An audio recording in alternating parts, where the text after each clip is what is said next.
কারণ হলো আমরা নির্যাতিত, আমরা নিপীড়িত, আমরা অবহেলিত। আমরা গ্রামীণ ব্যাংকের বিভিন্ন পর্যায়ে চাকরিরত ছিলাম।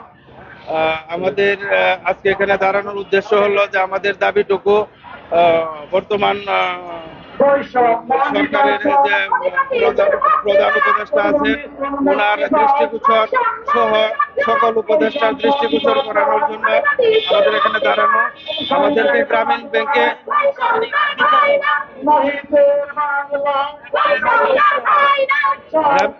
ব্যাংকে আমাদেরকে 2005, 6, 7, 8 সালে নিয়োগ দেওয়া হয়েছিল। ডক্টর মোহাম্মদ ইউনূস স্যারের যখন এমডি ছিলেন তখন আমাদেরকে নিয়োগ দেওয়া হয়েছিল। যখন ডক্টর মোহাম্মদ ইউনূস স্যারকে গ্রামীণ ব্যাংক থেকে সরিয়ে দেওয়া হলো তখন আমাদেরকে বিনা কারণে 7 বছর, 8 বছর, 9 বছর, 10 বছর চাকরিরত অবস্থায় গ্রামীণ ব্যাংক থেকে আমাদেরকে অপসারণ করা হয়েছে। কোনো কারণ ছাড়াই আমাদেরকে অপসারণ করা হয়েছে। আমাদের জীবনের স্বর্ণ সময় 25 বছর থেকে 35 বছর পর্যন্ত, যে সময় আমরা অন্য প্রতিষ্ঠানে চাকরি করলেও ভালো কিছু করতে পারতাম, সেই সময়টুকু ব্যয় করে আমাদের কাউকে খালি হাতে, কাউকে 2-3 মাসের বেতন ধরে অ্যাডমিশন করানো হয়েছে। তো আমরা ডক্টর মোহাম্মদ ইউনূস স্যার ওনার মাধ্যমে এটা একটা সুবিচার আশা করছি। যদি গ্রামীণ ব্যাংকে আমাদের তাদের কর্মীর প্রয়োজন থাকে আমাদেরকে পুনরায় যেন চাকরিতে বহাল করা হয়। আর যদি তাদের কর্মী প্রয়োজন না থাকে তাহলে আমাদেরকে আমাদের যে পর্যন্ত চাকরি হয়েছে সেই পর্যন্ত চাকরির ফুল পেনশন সহ আমাদের বকেয়া দেওয়ার জন্য আজকে আপনাদের মাধ্যমে জোর দাবি জানাচ্ছি। ধন্যবাদ সবাইকে। আসসালামু আলাইকুম।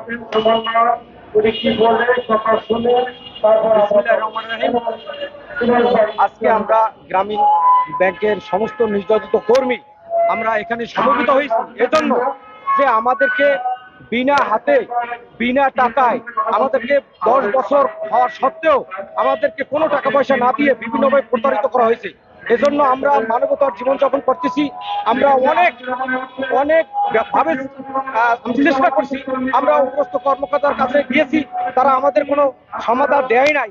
অদ্যবধি আমরা অনেকবার চিঠি চালান করছি, তারা আমাদের সেই চিঠির কোনো জবাব দেয় নাই। আজকে আমরা এখানে দাঁড়িয়েছি যেহেতু আমাদের নেতা, আমাদের প্রথম বাংলাদেশের এখন বর্তমানে যিনি প্রফেসর মোহাম্মদ ডক্টর ইউনূস যিনি উপদেষ্টার প্রধান আছেন, আমরা তার মাধ্যমে এটা সমাধান পেতে চাই। কারণ তার সময় তাকে যখন গ্রামীণ ব্যাংক থেকে স্যারকে অপসারণ করা হয়েছে, স্যারকে যখন এখান থেকে বিতাড়িত করা হয়েছে, তখন থেকে আমাদেরকে এই বিভিন্ন মাধ্যমে এই আওয়ামী সরকার, এই জালেম সরকার আমাদেরকে ইন্ডিফাই করে প্রত্যেকটা শাখায় শাখায় তল্লাশি চালাই আমাদেরকে হয়রানি করছেন এবং কে পর্যায়ক্রমে আমাদেরকে 2 মাস 3 মাস পর পর আমাদেরকে ছাঁটাই করছে। আমাদের 10 বছর নিয়ম অনুযায়ী 10 বছর পর আমাদেরকে বেতনের 10% বেতনের যে কর্তন করে আমাদেরকে ইটা হয়, আমাদের যে আমাদের পেনশন দেওয়া হয়, কিন্তু নিয়ম অনুযায়ী সেই পেনশন তারা দেননি। বলছেন আমরা টাকা পয়সা দেব, কিন্তু ওনারা আমাদেরকে অনেকভাবে প্রতারিত করেছেন, দেয় নাই, আমাদেরকে 1 টাকাও দেয় নাই। যখন আমরা এখান থেকে যোগদান করছি 2006 সালে, তখন আমি একা ছিলাম। সেই সময় আমাদেরকে যোগদান করায় 10 বছর কাজ করানোর পরেও আমার জীবনে আমি কখনো পুকুরেও নামিয়া গোসল করি নাই। কিন্তু আজকে এই গ্রামীণ ব্যাংকে চাকরি করার সত্ত্বে আমাদের জীবনের 35টি বছর আমরা যখন হয়ে গেছে 10 বছর চাকরি করছি, তখন আমাদের অন্য জায়গায় যাওয়ার মতো কোনো সুযোগ নাই। কেননা আমরা তো চুরি করতে পারবো না, আমরা তো ডাকাতি করতে পারবো না। কিন্তু বর্তমান যিনি এমডি আছেন, বিগত দিনে যিনি ছিলেন এই রতন কুমার নাগ এবং আব্দুল মজিদ স্যার এবং জাহাঙ্গীর হোসেন, তারা আমাদেরকে বিভিন্ন প্রতারণার শিকার আমরা হয়েছি তাদের দ্বারা। কেননা তারা এই আমাদের সমস্ত টাকা আত্মসাৎ করছেন। আমাদের যে টাকা দেওয়ার কথা ছিল, একজন কর্মীকে যখন টাকা পয়সা বাড়ি পাঠানো হয়, আমরা জানি বা একজন কর্মী যখন চাকরি করবে না তখন তাদের যে ইটা থাকে, পেনশনের টাকাটা থাকে, সেই টাকাটা তাদেরকে দেওয়ার কথা, কিন্তু তারা না দিয়ে তারা নিজেরাই আত্মসাৎ করছেন, বরঞ্চ আমাদের কোনো টাকা পয়সা তারা দেননি। এখন আমরা কি খুব মানবতার জীবনযাপন করছি, আমাদের সামনে আর কোনো পথ নাই। আমরা আশা করব আমাদের প্রিয় স্যার ব্যাপারটা তার মাধ্যমে আপনারা তুলে ধরবেন। আমাদের প্রিয় সাংবাদিক ভাইরা যারা আছেন, আপনাদের কাছে আমাদের আকুল আবেদন আমরা মানবতার জীবনযাপন করছি। আমরা এতটা বছর ছিলাম, আমাদের তাদের দ্বারস্থ হয়েছি, এমনকি আমরা একটা মানববন্ধন করতে চেয়েছি ব্যাংকের সামনে, তাও আমাদের করতে দেওয়া হয় নাই। কেন দেওয়া হয় নাই? আমাদেরকে সবসময় ভয় দেখাচ্ছে, লাঠিয়াল বাহিনী সবসময় খাড়া করে রাখছেন। আজকে সেই লাঠিয়াল বাহিনী নাই, কিন্তু আজকে আমাদের আমাদের স্যার যিনি আছেন, প্রধান উপদেষ্টা ডক্টর মোহাম্মদ ইউনূস স্যার যিনি আছেন, তার মাধ্যমে আমরা এই সমস্যাটা সমাধান চাই।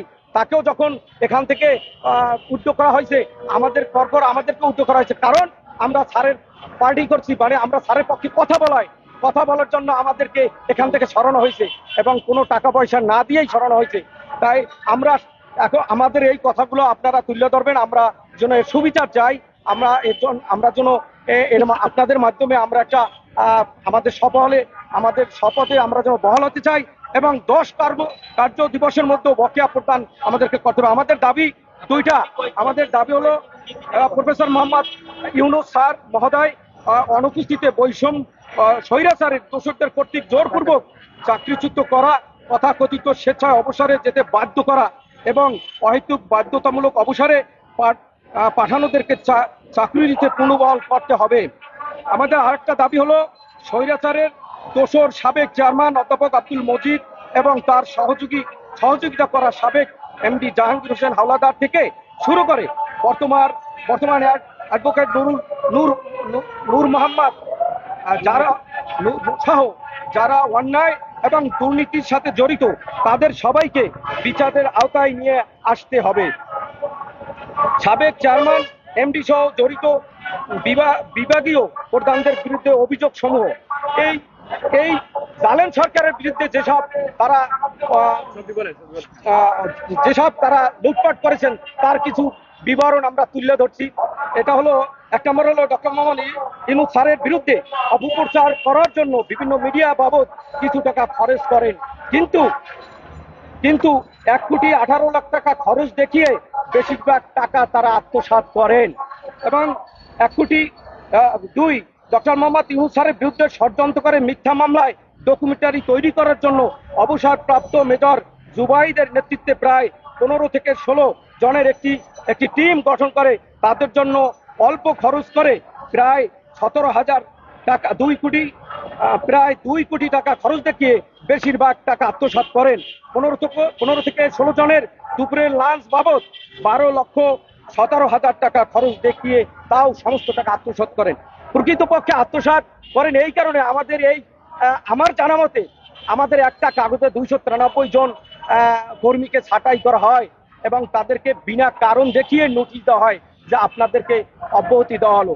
আমরা বলছিলাম, স্যার কেন অব্যাহতি দেবেন, আমাদের দোষটা কি? আমাদের দোষ নাই। তারা দেখাইছে অনুচ্ছেদের 19 পয়েন্টে দেখাইছে কোনো কারণ ছাড়া বিনা কারণে একজন কর্মীকে তারা ছাঁটাই করতে পারবেন। আমি জানি না এটা বাংলাদেশের কোনো প্রতিষ্ঠানে আছে কিনা, কারণ আমি একটা কথা বুঝি যে আমরা 10 বছর তো কাজ করছি, আমাদের পরিশ্রমের টাকাটা তারা রেখে দিয়েছেন যে আপনাদের যাবার সময় পেনশন দিবেন, কিন্তু আসলে সেই টাকাটাও আমাদেরকে তারা দেননি। সেই টাকাটা তারা আত্মসাৎ করেছেন, অদ্যবধি আমাদের কাছে তারা সেই টাকাটা দেন নাই।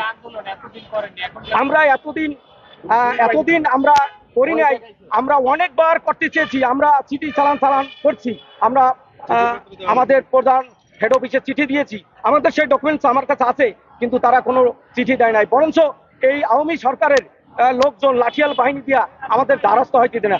আজকেও আমরা কিন্তু প্রেস ক্লাব আসার কথা ছিল না, আজকেও আমরা হেড অফিসের সামনে আসার কথা, কিন্তু তারা সেখানে বললে আমাদের এখানে থেকে আপনারা কিছু করতে পারবেন না, কেননা আমাদের এখানে পারমিশন নাই। তখন আমি মিরপুর যেখানে আমাদের পুলিশ, যেখানে আমাদের মডেল থানা আছে, সেই ভারপ্রাপ্ত কর্মকর্তা মহোদয়ের সাথে আমি আলাপ করেছি, এবং তিনি বলছেন যে দেখেন আপনারা করতে পারেন, কিন্তু সবচেয়ে বেশি ভালো হবে আপনারা প্রেস ক্লাবে যান, আপনাদের দাবি দেওয়া যদি থাকে ওখানে করেন, কেননা আপনাদের স্যার তো এখন সভা হলে আসতে পারেন নাই, কিন্তু সে তো প্রধান উপদেষ্টা হয়েছেন, আপনাদের কথাগুলো তাদের সাথে আপনারা তুলে ধরেন। আমার মনে হয় আপনারা একটা সলভেন্সি আপনাদের প্রধান উপদেষ্টা মহোদয় দেবেন। আমি আশা করি আমাদের যে নেতা, আমাদের যে স্যার, তিনি যেন আপনাদের মাধ্যমে, আমার কথাটা হলো আপনাদের মাধ্যমে আমাদের স্যার যেন এই কথাগুলো তার মাধ্যমে দয়া করে পৌঁছাই দেবেন, কেননা আমরা নির্যাতিত, আমাদের বাচ্চা, আমরা আমাদের ফ্যামিলি নিয়ে খুব অসহায় আছি। আমরা এই মুহূর্তে বর্তমানে এখানে আছি 65-70 জন আছি, কিন্তু সারা বাংলাদেশে তো এটা জোগাড় করতে অনেক সময় লাগে। তবু আমি একা, আমি রফিক সেই দক্ষিণ বাংলার, আমি রফিক সেই দক্ষিণ বাংলার, সেই বরিশাল থেকে আগত আমি এদেরকে আস্তে আস্তে জাগাইছি, কারণ আমাদেরকে তো তারা অন্যায় ভাবে করেছেন। আমার মনে হয় এই 10 বছরও আমি সবসময় ভাবছি যে আমি চাকরি থেকে যাইনি, আমি এমনটাই এখনো মনে করি, কিন্তু আসলে আমাদের পেটে ভাত নাই। হ্যাঁ, অবশ্যই নেব, কেননা এই আমরা উদ্যোগ নেব, প্রয়োজনে আপনাদের মাধ্যমে আমরা রাস্তায় বসে পড়বো, কারণ আমাদের তো উপায় নাই। আমরা এই মুহূর্তে তো আমরা কোথাও যেতে পারবো না, আমরা মরণ অনশন করতে বাধ্য হব। আমরা যদি আমাদের দাবি দেওয়া না মান্য নেয়, আমাদের ছেলে সন্তান নিয়ে আমরা রাস্তায় বসে যাবো। আমরা চেষ্টা করেছি, আমরা হেড অফিসের আজ আমার বর্তমান যিনি এমপি আছেন তারা আমাদের সাথে তারা চেষ্টা করেন নাই, কারণ তারা জানেন যে আমাদের টাকা তারা আত্মসাৎ করেছেন, এই টাকা দিতে হবে, এই জন্যই তারা বারবার আমাদের সাথে আলাপ করেন নাই। কিন্তু আজকে আমাদের টাকাও দেন নাই, বরঞ্চ আমাদেরকে বিভিন্ন কারণ দেখিয়ে এইভাবেই আমরা প্রতারিত হয়েছি।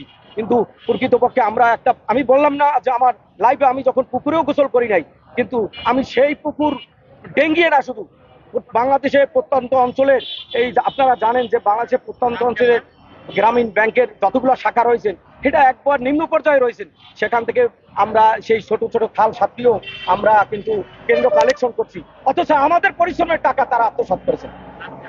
আমার নাম সৈয়দ রফিকুল ইসলাম। গ্রামীণ ব্যাংকে আমি ছিলাম, আমার পরিচিত নাম্বার ছিল 39,650। আমি সিনিয়র কেন্দ্র ব্যবস্থাপক ছিলাম, ওখান থেকে আমাদেরকে সরাই দিয়েছেন,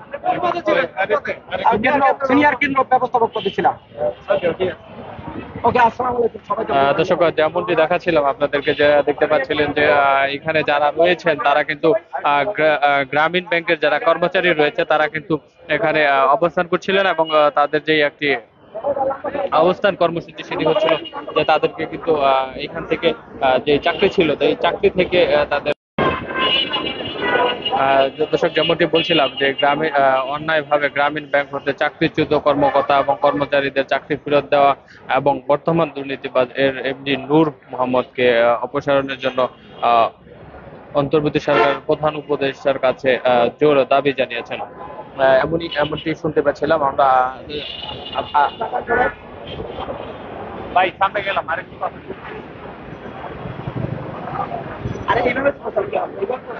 কতদিন ধরে আপনাদের এই চাকরিচ্যুত করা হয়েছে? আমাকে চাকরিচ্যুত করা হয়েছে 14/2/2022-এ। আমি গ্রামীণ ব্যাংকে কর্মকর্তা হিসেবে ছিলাম, অফিসার হিসেবে, কিন্তু দেখা গেছে আমাকে জোরপূর্বক মানে বাধ্যতামূলক অবসরে দেওয়া হয়েছে। এতে দেখা কোনো কারণ ছাড়া তারা এই জালিম সরকার।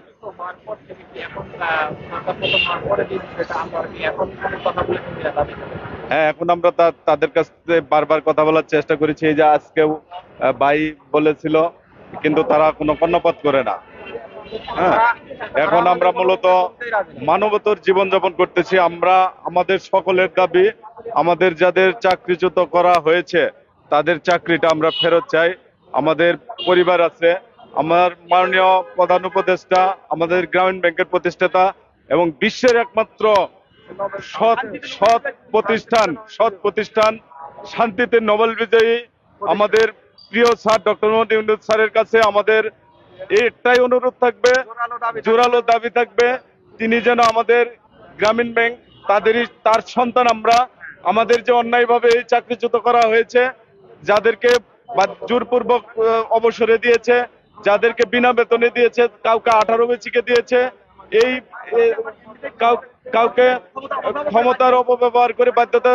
সবচেয়ে বড় কথা হচ্ছে এই স্বৈরাচারী সরকারের যখন চেয়ারম্যান নিয়োগ দেয় ডক্টর আব্দুল মজিদ স্যার, সাবেক চেয়ারম্যান, উনি প্রথমে এসে আমাদের কর্মচারী সমিতিকে ভেঙে দিয়েছে। এই কর্মচারী সমিতি ভেঙে দিয়ে তিনি একক আধিপত্য বিস্তার করেছেন। এখন এই সমস্ত আমাদের শেষ দাবি হচ্ছে, আমাদের যাদের জোরপূর্বক বাধ্যতামূলক এবং কি বিনা বেতনে 18 বেসিকে অবসরে দেওয়া হয়েছে, আমাদের দাবি হচ্ছে আমরা চাকরি পুনর্বহাল চাই। দর্শক যেমনটি বলছিলাম যে তারা আগে শুনতে পাচ্ছিলেন যে কর্মচারী স্টাফ রয়েছেন তারা কিন্তু তাদের যে চাকরি সেটি কিন্তু পুনর্বহলের চেষ্টা করছিলেন এবং সেই দাবিতে কিন্তু এখনো তারা প্রেস ক্লাবের সামনে মানববন্ধন করছেন এবং ডক্টর ইউনূসের কাছে যে স্মারকলিপি দেওয়ার সেটি দেওয়ার চেষ্টা করছেন। দর্শক এই ছিল প্রেস ক্লাব থেকে সর্বোচ্চ পরবর্তীতে আপনাদের সাথে আবারও যুক্ত হবো, জানানোর চেষ্টা করব। সে পর্যন্ত দেশের কণ্ঠের সাথে যুক্ত থাকুন।